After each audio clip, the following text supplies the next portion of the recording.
Near mint condition, the home of collected editions. That cover's so awesome. Absolute format is the best way to own this store. Time to empty those wallets and fill those shelves.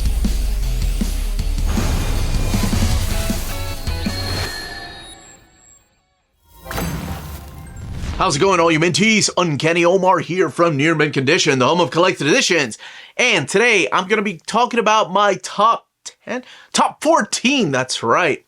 March, baby. It's my birthday month, so I get away with 14 books. I don't even know why I set myself to just 10. Why don't I just say, hey, here's all the books? No, that's ridiculous. We need limitations in life. Anyway, here are my top 14 must-reads, essential buys, or books to check out coming out the month of March of 2025.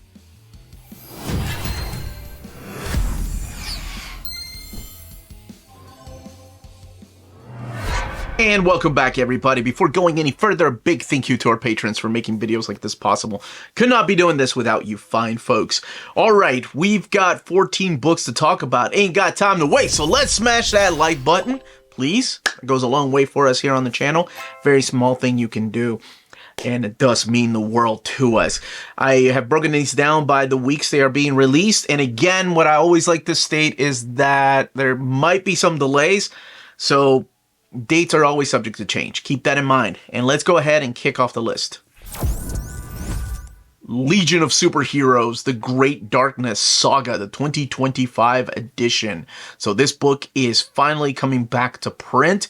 It has been printed before, and it went out of print, and then part of it was in the Fourth World Omnibus Volume 2, but not the whole thing. This contains issues 284 to 296 of Legion of Superheroes, plus annual number 1. So the book itself has 424 pages and retails for $49.99. The only thing I wish that I could do is not show you but I have to show you the cover, because that is the big like twist in it, like who's behind this big darkness, right? Well, anyway, close your eyes, and it's a freaking awesome story that will get you hooked on Legion of Superheroes. Paul Levitz, Keith Giffen, and that will make you want to come back for more. And unfortunately, there are some DC finest coming out, so here's hoping that the collection of the Legion of Superheroes is fully done by the time the DC finest is all said and done. ElfQuest, the original Quest, Book 1, Fire and Flight. Wendy Pini and Richard Pini's original masterpiece coming back in a hardcover format, and issues 1 through 5 are collected in here, telling this story that for a long time has been printed in black and white, but for the first time now it's in full color from Dark Horse Comics. So this is the very beginning of the story, and $29.99, 200 pages. Bone Parish, the complete collection. Absolutely recommending this one. I'm a big fan of Bone Parish. I think it made it into my hidden gems. This is Cullen Bunn, Jonas Scharf, and Lee Garbett. $19.99 for all 12 issues. Absolutely recommending it. If you like Cullen Bunn's horror stories, like things like Harrow County or Basilisk, or I'm trying to think, Empty Man, if you like stories like that, and it's less like things like his X-Men run or Magneto run, but it's a solid story. Absolutely. 007, James Bond. Oh, your cold, cold heart. I am so excited to read this. This has been postponed. It was supposed to come out in January, and now it looks like it's coming out in March. Hopefully it'll make it. Garth Ennis and Rafa Lobosco working on this book, with that cover by the phenomenal Dave Johnson. And this has been 10 years since Dynamite has been printing 007 comics, and a lot of them go under the radar. Do not miss or sleep on any of these, because they are phenomenal. And once the hardcovers go out of print, I haven't seen any of them come back to print. So just not really a cautionary tale, but more of a, hey, if you're a fan of 007, you may want to pre-order it or check it out the week it comes out. Gunsmith Cats Omnibus Volume 1. Are you kidding me? Of course I'm recommending this one. Collecting Gunsmith Cats, Bonnie and Clyde, Misfire, Return of Grey.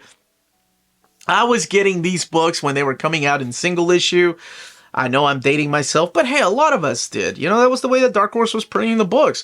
This is by the phenomenal Kenichi Sonoda, and if you ever watched any anime from the 90s, the late 80s, a lot of the character designs were done by him, and oh my gosh, the stories of Minnie Mae Hopkins and Raleigh Vincent living in Chicago with that Shelby Cobra GT500, that is one of my dream cars. And it's got to be blue with that white stripe going down the middle. Absolutely. But there's other cars in here. Like there's Corvettes. Oh, what's the name? Bean Bandit. Not to be confused with Riding Bean. That's another story. Corvette. That's a LS7, I think is what he had. Anyway, this book has 608 pages. Available, reprinted now in omnibus format, in a big format. It is a paperback, though. $29.99. Daredevil by Nacenti and Romita Jr. Omnibus Volume 1. Absolutely recommending this one. I've already done an overview. I think I pitched it enough for people that weren't aware of this, that only heard, oh, man, I remember the stupid things I would hear, like, oh, she's a communist writer, and get her off the book. Like, she told me that when I interviewed her, and I remember that when the books were coming out. It's just crazy to think about. All she was doing, the same thing that Mike Grell did, was taking the headlines from the newspaper and putting it into her stories, collecting Daredevil 234 to 266, Punisher number 10, and introducing us to a lot of characters. Not just the character of Typhoid Mary, which you'll see on the cover, but also Bushwhacker and Ammo and Bullet, just to name a few of the characters in here. Oh, man, some great Daredevil comics. Chew, the Omnibus. I love the fact that they call it a Omnibus. Collecting the Chew 60-issue series. It's an award-winning series about cops, crooks, cooks, and cannibals, and clairvoyance in a single massive compendium format. Now, this is a trade paperback, $64.99, all 60 issues. But the crazy thing about this is that I can't believe it. The price is $64.99 for all 60 issues. They're killing it. I know it's a soft cover, and I know some people look down on those because either the spine, the spine is going to bust, or they're not going to hold together because we were so used to the compendiums of long ago. But every compendium that I have, except for one or two, has had no creases on the spine.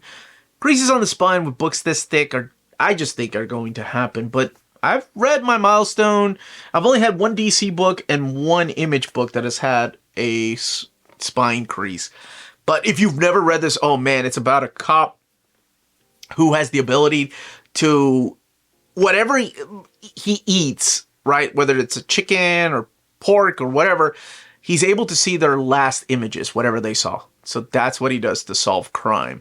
So if he happens upon your body and he takes a piece of your body and eats it, he will see the last images that you saw and will make him solve that crime. Oh, it's an awesome story. And the characters, I know people are a big fan of Pollo. I never was. I was more a fan of the sister and his friend. Oh, I love that story. Green Arrow, Archer's Quest, Omnibus Volume 1. Absolutely. If you're not sold on Kevin Smith, okay, move on to the next guy. Brad Meltzer, nope, still not doing it. Judd Winnick, baby, I love this run. I think Kevin Smith bringing back the character of Ollie is just one of the best returns in comics. And kind of sets up the events of what will happen in Infinite Crisis, with the door opening with Superman coming back in the 90s. But then this comes, oh man, and the whole interaction between him and Hal Jordan during this time. He was the Spectre. Collecting Green Lantern 162 to 164, Green Arrow 1 through 39, and Green Arrow Secret Files Origins #1. So this is after the whole Connor Hawks storyline that was written by Chuck Dixon, but just blew me away. And then he introduces us to more characters that will be part of the Arrow family. So not just characters like Arsenal and Red Arrow and Speedy or Arrowette, but other characters that will end up joining. And each one, I love each one of these runs. Big fan of Kevin Smith and what he did. I love what Brett Meltzer brought, and Judd Winnick just took it and ran with it, and he did such an amazing job. Led all the way to the Black Canary and Green Arrow series that I hope is collected one day in an omnibus format. But Phil Hester killing it at the very beginning with his run. East of West, End Times Compendium. This is it. 45 issues in this compendium by Jonathan Hickman and Nick Dragotta. I love telling people to check this out without telling them what the story is about, because I like people to be lost, because I was lost and I was getting a little frustrated. I'm like, what the hell is going on? But then you figure out, oh, that's what's happened. That's who these guys are. Okay. I see what's going on. And you see the connections. And I like that about Hickman. Some people will find that pretentious, and I get it. Read the back of the book if you find it to be pretentious and don't want to get lost. That will kind of give you an idea of what's going on. My wife was not a fan of this one. We did a book club on our Near Mint Condition Patreon, and she did not like it. I love it. I thought it was phenomenal. And the artwork, man, it's like a sci-fi dystopian future meets the Wild West. I love it. Next up is Conan the Barbarian, Volume 4, Frozen Faith. I had the privilege to get to read an early copy of this, and it is an adaptation by Jim Zub and Doug Braithwaite of The Frost Giant's Daughter. And it's a loose adaptation because, I mean, every comic book writer that has worked on Conan has done some kind of adaptation of this story. And it never gets old to me. I really like it, and I like each one, but this one was amazing. And I love the artwork, and I love the take of what he does with Emir's daughter. It's just awesome. Collecting issues 14 through 17 of the ongoing series, 112 pages, $17.99. Now, I've done a review of the comics, but I'm going to talk about Uncle Scrooge and the Infinity Dime Gallery Edition. 2 covers available the same day. I love this book. Absolutely love it. I think that Jason Aaron captured the magic of what I love about Duck Comics, that adventure, that never-ending adventure, if you will, no matter how old Scrooge gets. Plus, he throws in that little mix of Marvel flair to it, of course, right? And he's joined by multiple artists through here. I think there were 4 different European artists that worked on the book. Now, the comic itself also had the Christmas on Bear Mountain. This will also be representing the Christmas on Bear Mountain for the first time. Under the Marvel logo, a Disney comic that has been previously published before by Fantagraphics and other publishers, especially across the sea, is now being published here in America under Marvel, which is interesting because Disney now owns Marvel, but you have Fantagraphics still publishing the Carl Barks library. You've got Dynamite publishing the Disney Afternoon stuff. You've got, Dark Horse publishing some stuff over there. And then like manga being published, like Disney manga being published by different publishers. I find all that stuff interesting. But anyway, this is a great story. It's a lot of fun. And Jason Aaron and Don Rosa actually talked when I got to interview Jason Aaron, because I was super excited about this book. Web of Spider-Man, Omnibus Volume 1. Absolutely recommending it. Is it... Here's the thing. Whenever you're... people have asked my honest opinion about this, and it's like, how does it rank up there with Amazing Spider-Man and Spectacular? Well, the ranking is so unfair because it's always Amazing Spider-Man, Spectacular Spider-Man, and then Web of Spider-Man. I'd even put Adjectiveless Spider-Man above Web above. But here's the thing. I have no idea where else these stories are going to be collected. If you're a Spidey enthusiast and you love Spider-Man and you have to have everything, this is not available in trade paperback. It's not available in omnibus editions or hardcovers or master. There's no masterworks of Web of Spider-Man. So it makes me really happy that we're getting the first 34 issues, Web of Spider-Man annual number 1 through 3, Amazing Spider-Man 268 plus 293 to 295, Peter Parker Spectacular Spider-Man 131 to 133, meaning it will have Kraven's Last Hunt. And I assume they're going to use the original colors, not the deluxe edition colors, just based on how they used them in the Epic collections. But absolutely, yes. And you've got people like Louise Simonson, Danny Fingeroth, Andy Senti, David Michelini, Charles Vest, Greg LaRocque, and Mark Silvestri, and of course J.M. DeMatteis just doing a lot of the work in here. And how this worked is that one creative team didn't really stay on the book. They would shift around, and it would become kind of like the carousel ride, if you will, of what was Spectacular Spider-Man. You get on, and then you get off to go ride Amazing Spider-Man. Kind of felt like that for a while, and it was like to get people's feet wet when it came to writing the character of Spider-Man. Berserk Volume 42. For the first time, we're getting the work of Kentaro Miura continuing by Koji Mori and Studio Gaga. That's Miura's studio. This is after he passed away. So a few years ago when he died, he did leave the plot and ideas to his studio and his friends, and he wants the story to continue. And I've been on the fence about this one because this is really hard to talk about. It's my favorite manga. It's, I fell in love with Berserk back in 1998 when I saw VCDs of it, and I'm like, I always wanted to check it out. And episode 25 left me on a cliffhanger. Then I got the Dreamcast game in the late 90s, and I was like, why is Casca acting that way? And then it wasn't until 2003, and I was very blessed enough to be reviewing manga at the time that Dark Horse sent me an early copy of Volume 1. And then, of course, when they sent me the deluxe edition, I had an early copy of that for the channel. So, I don't know, my history with Berserk goes way back. And this is a very important book to me. It's one that I've introduced to a lot of my viewers, and they all, for the most part, fell in love with it. So it's one that I'm recommending, but also it's a recommendation for myself. Like, I'm excited, yet worried, how is this going to go? And I've seen the comments from my viewers that have already read it digitally. Or if you can read Japanese, I guess. But, yeah. Well, let's see where the adventure takes us, though. This one is 192 pages, $14.99. Absolute Promethea. Absolutely recommending this book. Oh my gosh, it's been out of print for years. We thought we were going to get the Immateria collection, but I mean, this is one of my top, my second favorite artist, J.H. Williams, and then Jose Villarrubia doing a lot of the coloring with Mick Gray. Alan Moore's story, though. It's crazy. It's about a mythical warrior woman, and who's, of course, Promethea, and a bunch of gods, and all of the secrets and twists and turns that come into this futuristic New York world. But I love this book. It's so beautifully drawn.